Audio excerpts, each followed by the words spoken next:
En primer lugar, agradezco la oportunidad de estar aquí y presentar mi modelo tridimensional. Y voy a empezar a exponer de qué trata mi exposición, que es el túmulo cortesano de Felipe IV en el Real Monasterio de la Encarnación de Madrid y su entorno espacial. Mi conferencia está dividida en 3 partes. La primera parte será sobre el túmulo en sí mismo, luego la decoración propiamente del Monasterio de la Encarnación, así como los asientos, las cortinas, las bayetas, cómo están decoradas con los escudos, las calaveras, los emblemas. Y luego, por último, a través de las exequias de la Encarnación, me he percatado de que muestra lo que es el monasterio, elementos de la arquitectura del Monasterio de la Encarnación, que en definitiva es un marco para esta arquitectura efímera. Antes de nada, en la tesis doctoral, presentada en el mes de octubre del año pasado, incluimos una extensa recopilación de exequias fúnebres, los sermones y emblemas en cuanto a la arquitectura efímera. La hemos georreferenciado y elaborado una base de datos con todas las planimetrías de los edificios, tanto conocidos como descubiertos recientemente. Aquí estamos viendo un mapa de Europa con unos puntos rojos, que son las exequias fúnebres, y los triángulos blancos, los restos materiales. Adicionalmente, también hay exequias de Oceanía, por ejemplo, de Filipinas o del mundo americano. Todo esto está vinculado con una base de datos, todo georreferenciado, aparte de una base de datos más específica con todas las plantas, las dimensiones y las medidas y los costes económicos de cada uno de los túmulos. Antes de hablar de la reconstrucción tridimensional y de los y meternos en harina, habría que tener en cuenta los restos materiales que nos han quedado, ¿no? Por ejemplo, aquí he puesto a modo de modelo pues el túmulo de Carlos III en Tasco, ¿no? Que será reutilizado y se pondrá el águila revolucionaria mexicana del siglo XIX, el túmulo de la Torre Esteban Ambrán. Estos dos túmulos son de lienzo con una estructura de madera, a modo de como una estructura teatral, estructuras muy ligeras. Luego el túmulo de Río Negro del Puente es macizo, ¿no? Tendrá bajos relieves e incluso esculturas de bulto redondo. También el túmulo de Toluca y el del catafalco de Atienza, que están recreando lo que son paños fúnebres a modo de trampantojo con emblemas alrededor. Y luego está el túmulo de Pastrana, que ya vemos que es el paño fúnebre, que serán los más comunes, ¿no?, de este tipo de arquitecturas. Ya nos introducimos en lo que es el túmulo cortesano de Felipe IV, ¿no?, en el que Herrera Barnuevo dará el visto bueno como arquitecto real de los proyectos tanto de Pedro de la Torre como maestro arquitecto, que serán 33.198 reales, y Clemente de Ávila, que se encargará de dorar y pintar el túmulo por 28.637 reales. Lo que estamos viendo es que aquí hay un supervisor, que es Herrera Barnuevo, que interviene tanto en la obra decorativa de los emblemas y jeroglíficos como propiamente en la arquitectura, ¿vale? Mientras que está el maestro arquitecto y el pintor. Lo que no sabemos es si Clemente de Ávila intervino en los jeroglíficos o no. Eso es un tema que sabemos que intervino Herrera Barnuevo. Aquí estamos viendo nuestro modelo. Primero el dibujo atribuido a Herrera Barnuevo, como es el proyecto. Luego el grabado de Pedro de Villafranca, que expondremos qué elementos son diferentes. Y aquí tenemos nuestro modelo en 3D ya en blanco y negro, aquí en color, dorado y luego con rayos X. Para que se vea mejor, hemos proyectado esta vista en 360 grados y esta visión de rayos X, tanto en este exento del monumento como en el interior del convento. También la aplicación de los elementos materiales es esencial, como son, por ejemplo, la aplicación de los restos materiales. Por ejemplo, hemos cogido estos pináculos que se parecen mucho a los grabados y a los dibujos y lo hemos implementado en nuestro modelo. Eso sí, le faltan las bandejas para colocar las velas, etc. También, aparte de eso, hemos utilizado, estos pináculos también tienen una peculiaridad, uno de ellos, que tiene una vinculación con las exequias fúnebres de Felipe IV. El grabado que estamos viendo a la derecha es el de las exequias fúnebres de Felipe IV en la Encarnación de Madrid y vemos que se repite en el pináculo en la parte inferior en el plinto. Y pone, llegó la hora. Y coincide en cuanto al epigrama, y la clepsidra con alas y lo que es los huesos, etcétera, también coinciden. En cambio, se ha eliminado la calavera con corona, posiblemente por la ley del marco, que se ha simplificado. Y es curioso que sea un emblema con un epigrama muy específico para una persona de 60 años, como fue Felipe IV, que vivió 60 años, ¿no? Y es una coincidencia bastante interesante, aparte de que se parece a la de los grabados. También hemos implementado lo que es la decoración a través de fotografías PNG con transparencia. No sabemos si tiene volumen o no, y entonces lo hemos aplicado como si fuera decoración. Le hemos dado color digital y lo hemos sacado de los modelos decorativos atribuidos a Herrera Barnuevo para recreación de nuestro túmulo. Sí que hay algunos modelos que son específicamente iguales en el grabado y en los modelos decorativos. Otro tema a tener en cuenta son los asistentes, la asistencia del público, cómo se ubican, en dónde se ubican, cuál es su protocolo, ¿no? Y en dónde se sientan. En la documentación aparecerá que se sientan en bancos, ¿no? Y habrá otros que se sientan en sillas. Por ejemplo, los embajadores se sentarán en sillas, los consejos en bancos, habrá una barrera que estamos viendo aquí en la nave central, y luego, por ejemplo, los reyes estarán en tribunas, ¿no? Y otras personalidades estarán en un balcón de hierro que actualmente ha desaparecido, que se ha cambiado por otra tribuna con celosía, y los bancos los hemos implementado del Instituto de Patrimonio Histórico, de la fototeca, a ver qué restos quedaban, y hemos visto unos bancos muy parecidos y además una distribución que nos recordaba a las exequias fúnebres. Eso sí, hemos eliminado lo que son las sillas. Luego hemos colocado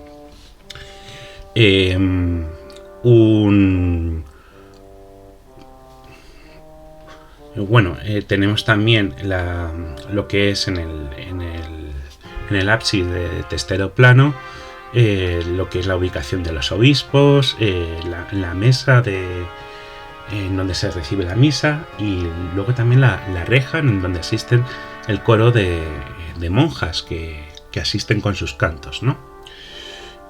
También tenemos el altar, ¿no? Y que hemos escogido este modelo porque son de 4 calles muy semejantes y se ajusta perfectamente tanto a la planimetría como al alzado del modelo de la Encarnación, y lo hemos colocado además que es más o menos de la época, es de obra de Herrera Barnuevo, es un modelo. Entendemos que las calles estarían vacías, que no habría decoración, pero sí que nos da una sensación más o menos volumétrica. A lo mejor habría que implementarlo en 3D, que ya veremos si lo hacemos en un trabajo posterior. Bueno, ¿para qué sirve el 3D o qué información nos da el 3D? Pues lo primero de todo, el 3D nos da la información de la luz. Aquí estamos viendo cómo se proyecta la luz en el túmulo, pero también, aquí hemos puesto también la luz digital, pero también es verdadera o no la representación del grabado de Villafranca. Pues hemos visto que se ha reducido el modelo del túmulo para enmarcarlo en la arquitectura de Encarnación. Ha primado el interés de comunicar que el del uso de la perspectiva. ¿Por qué? Porque si miramos de abajo a arriba, no vemos el suelo, ¿no? Y si miramos de arriba a abajo, vemos el suelo, pero no vemos el remate del túmulo. Esto que es debido a que el túmulo siguiendo las medidas indicadas por Rodríguez de Monforte y también su descripción diciendo que arranca lo que es el plinto o el zócalo que sostiene la fanfarria, el triunfo final en el inicio del tambor, es imposible su visualización en estos ángulos. Bien, estamos viendo también cómo hemos decorado ya las calles con los escudos, las calaveras y los emblemas. Y aquí tenemos el modelo preparatorio para las exequias fúnebres y su decoración con los escudos. En la calle de la izquierda veremos los que estarán en las bayetas con los plintos, en las bayetas con los pilares principales. Y el primero a la derecha será el de la Castilla, el segundo a la izquierda será Aragón, así sucesivamente en orden, y los grabados que acompañan la obra de Rodríguez de Monforte. Aquí vemos una variación en el orden dispuesto de la obra, en el que, por ejemplo, Portugal, de estar en el penúltimo lugar en el modelo de Herrera Barnuevo, ¿no?, de los dibujos atribuidos a Herrera Barnuevo, pasará a estar en un quinto lugar. Esto puede ser debido a que, a diferencia de todos los demás jeroglíficos y grabados de la obra de Rodríguez de Monforte, la descripción de las honras que se encomendaron a Pedro de Villafranca a 200 reales la unidad, no aparece en las cuentas la creación de el abrir los grabados y las planchas de estos escudos, y se le atribuye a tanto María Steven N. Orson como la profesora María Adelaida Alon Manero atribuyen estos escudos a Baltasar Carlos, que se hayan reutilizado las planchas de la época de Baltasar Carlos. Con la diferencia de la época, es posible que la primacía de la ubicación de los títulos del rey y escudos del rey haya cambiado, porque en la importancia de Portugal frente lo que tenía a mediados del siglo XVII a lo que tenía a finales del siglo XVII, la diferencia es muy abismal, y a lo mejor sí que ha cambiado la primacía de estos escudos. En cambio, las ciudades que estamos viendo se mantiene su orden. Como estamos viendo ya en el margen derecho de los modelos, ya aparece lo que es la preparación de los emblemas. Lo primero que se hace es que se da una orden en el que se dice: píntese 2 cisnes, uno muerto y otro vivo, con un arpa, ¿no? Y se indica falta la letra latina. Luego, buscando en el archivo, encontré la letra latina. Entonces, esto habla del proceso de la creación del emblema, incluso en algunos momentos de la desconexión que hay entre la imagen y la letra latina o mote, como queramos llamarlo. Estamos viendo aquí ya el dibujo preparatorio con el epigrama, que no será el definitivo porque en el grabado cambiará. Incluso veremos en algunos grabados la aplicación de color, la colocación de una cuadrícula para aplicarse en frescos, y aquí ya tenemos en color, en frescos, en la Capela dos Osos, el emblema. Pero, ¿qué es la Capela dos Osos? La Capela dos Osos está en Évora, en la iglesia de San Francisco de Évora. Tenemos que pensar que si Felipe IV muere en 1665 y la obra emblemática es a partir de 1665, tiene que ser posterior, ¿vale? Su aplicación de estos emblemas en la decoración la veremos en color rojo, ¿no? En cada uno de los elementos en color rojo, y en color azul en azul celeste tendremos los de Saavedra Fajardo.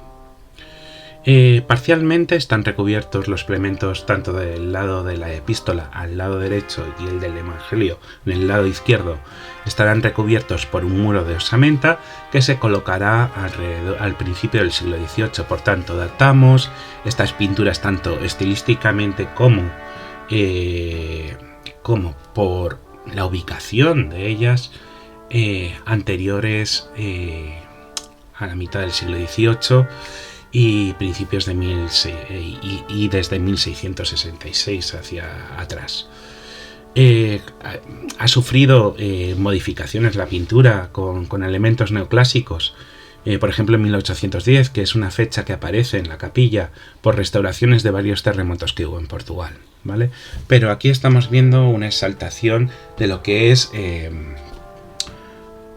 la dinastía Habsburgo, una exaltación de su decoración, etc. Y vamos a utilizarlo para decorar nuestro modelo, ¿no? O sea, buscar el color. Primero, antes de eso, hay que hacer un pequeño estudio de cómo están ubicados cada elemento. Tenemos los escudos, las calaveras, que les daremos color digital a las calaveras, y los emblemas. Hemos localizado un emblema, ¿vale? En este grabado, que tienen este emblema que hace referencia a la piedad, la reina y la religión. El símbolo de la religión, que será este templete tipo San Pedro y Montorio o el que hay en el Escorial, lo podemos identificar en el grabado y ya sabemos más o menos que había una disposición previa, ¿no? Claro, tenemos que pensar calaveras y escudos. Es un juego de la muerte, ¿no? Una visualización entre estados que luchan contra la muerte, ¿no? Y entonces hay ahí como un juego, ¿no? Un juego barroco en el que parece la disposición del trick-track, en el que veremos imágenes de la muerte luchando, etcétera. O, por ejemplo, también incluso en la teoría política tenemos el juego de la oca de Alonso de Barros, ¿no? Que también nos puede recordar a Capela dos Osos, ya que terminan en esa palma con la victoria, ¿no? Bueno, vamos a ver cómo hemos reconstruido nuestras bayetas, ¿no? Con decoración con los escudos, las calaveras doradas y los emblemas.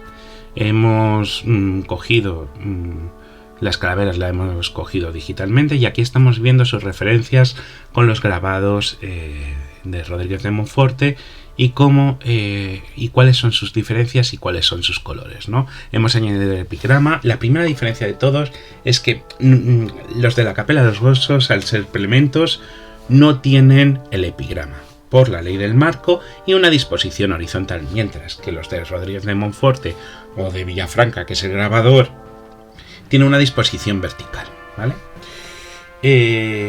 Veremos que están también versionados, están simplificados, o incluso añadirán conceptos adicionales. Aquí estamos viendo el cisne que hemos visto anteriormente, y aquí estamos viendo la típica muerte que se lleva el árbol, ¿no? Que es Felipe IV, pero aún ha dejado a su descendencia, ¿no? En la otra rama. O el fénix que resurge de sus cenizas, símbolo de Carlos II, su descendencia, etc., también presente en la Capela dos Osos y que hemos utilizado para el color. O esta muerte con la guadaña, que en el grabado de Villafranca o de Monforte, como queramos indicarlo, es una mano, que es el juicio de Dios, frente a la otra, que es una mano esquelética, que recuerda más a la de 1603 de la emperatriz María de Austria, ¿no? En el Colegio Imperial. Vemos las referencias entre estos emblemas. Bueno, aquí a modo de ejemplo, pues seguido poniendo las ciudades principales de las pilastras con la bayeta negra, y vamos a entrar en el tema que nos ocupa o que vamos a desarrollar, el monasterio de la Encarnación. Cómo hemos descifrado un poco su arquitectura a través de este grabado de Villafranca y de diferentes recursos, ¿vale? Vamos primero. El monasterio de la Encarnación, el Real Monasterio de la Encarnación, fue obra de Fray Alberto de la Madre de Dios entre 1611 y 1616, y hemos cogido, hemos seleccionado los grabados de 1623 de la Villa de Madrid, Corte de Reyes Católicos de España, y la de Tejeira, ¿no? Entonces hemos determinado que en este rectángulo azul debía ser los límites del convento, En el rectángulo naranja debía ser el claustro antiguo, que hace referencia a la documentación, y el claustro rojo una obra posterior, porque no aparecen ni en el del 56 ni en el del 23 la zona roja, ¿vale? Y los límites azules parecen demarcados ya en estos dos grabados. Tenemos que ver que también está el tejado, las aguas combinadas con lo que va a ser el claustro bajo, ¿vale? Y veremos cómo eso, el claustro bajo tenía que tener en ese lateral mayor altura, o sea, ser un cuerpo que no estuviera tapado en el lateral derecho, ¿no? Luego, adicionalmente, en el círculo negro tenemos los chapiteles y también el tambor propiamente de la iglesia de la Encarnación. Bien, lo primero que hemos hecho, hemos visto que en el grabado los tejados son de color gris, ¿no? Y hemos determinado que es muy viable que si hay un chapitel posiblemente sean de pizarra, ¿vale? Frente a lo que actualmente es los tejados de la Encarnación, que son de teja, exceptuando las zonas conventuales que sean de teja, eso no hay ninguna duda, posiblemente sean estos dos materiales. Y hemos reconstruido primero las espadañas, este modelo de espadañas, para que veamos cómo queda en nuestra recreación en 3D. Luego hemos reconstruido lo que es la linterna, el tambor, etc. Y estamos viendo cómo es la iglesia de Encarnación actualmente, que está pidiendo a gritos ahí un buen chapitel y una buena linterna, la cúpula. En el grabado de Villafranca, aparte de la descripción de Rodríguez de Monforte, que se dice específicamente que el túmulo está debajo de la linterna, por tanto existía una linterna. Ya tenemos una documentación propia en la que se dice que existía una linterna, y luego la modificación del tambor. Actualmente el tambor, ¿no? La zona del tambor de la Encarnación son ventanas cuadradas, ¿no? Incluso en el exterior de la arquitectura vemos que están parcialmente tapiadas esas ventanas de medio punto, ¿no? Y lo hemos abierto en nuestro modelo, le hemos dado también, hemos visto el interior de esta cúpula, que es un tambor con columnas pareadas, que se convierten estas columnas pareadas en nervios hasta lo que es la linterna, ¿no? Y hemos buscado obras semejantes, por ejemplo, la Basílica del Escorial. Madre de Dios es un arquitecto herreriano. También la Catedral de Cuenca tiene sistemas semejantes. No estamos diciendo que indiquemos que sea exactamente igual, pero en vez de ser pareados están más separadas las pilastras, ¿vale? Sí, pero ya estamos viendo que aquí hay una cierta influencia y una evolución del propio arquitecto. En nuestro modelo estamos ya experimentando con la cúpula, que poco a poco la iremos desarrollando, y hemos enseñado la sección tanto del chapitel, ¿no? Del tejado del chapitel, como de la linterna, la cúpula y la copulilla propiamente de esta linterna. Luego, en cuanto a la nave central, ¿no? También en el emblema de Villafranca encontramos lunetos. Lunetos en el primer cuerpo de la primera nave. Esto, si hay lunetos en el primer cuerpo de la primera nave, actualmente no hay. O sea, estamos viendo que en esta foto, el interior actual, no hay ningún luneto en el primer cuerpo de la primera nave, sino en el segundo. Lógicamente, por simetría, habría en el tercero.